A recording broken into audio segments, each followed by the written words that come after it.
பிஸ்மில்லாஹிர்ரஹ்மானிர்ரஹீம். முகமதே, உமக்கு முன் பல தூதர்களை அவர்களது சமுதாயத்திற்கு அனுப்பினோம். அவர்களிடம் தெளிவான சான்றுகளை அவர்கள் கொண்டு வந்தனர். குற்றம் செய்தோரை தண்டித்தோம். நம்பிக்கை கொண்டோருக்கு உதவுவது நம் மீது கடமையாக ஆகிவிட்டது. அல்லாஹ்வே காற்றை அனுப்புகிறான். அது மேகத்தை கலைக்கின்றது. அவன் விரும்பியவாறு அதை வானில் பரவச் செய்கிறான். அதை பல துண்டுகளாக ஆக்குகிறான். அதற்கிடையில் மழை வெளியேறுவதை காண்கிறீர்.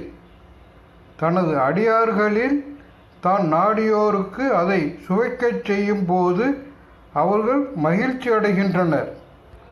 இதற்கு முன், அதாவது அவர்களுக்கு அது அருளப்படுவதற்கு முன் நம்பிக்கை இழந்திருந்தனர்.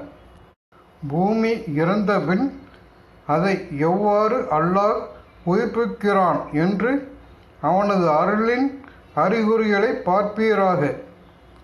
அவன்தான் இறந்தோரை உயிர்ப்பிப்பவன். அவன் அனைத்து பொருட்களின் மீதும் ஆற்றலுடையவன். நாம் காற்றை அனுப்பி அதை பயிர்களை மஞ்சள் நிறமாக அவர்கள் கண்டால் அதன் பிறகு அவனை மறுப்போராக ஆகிவிடுகின்றனர்.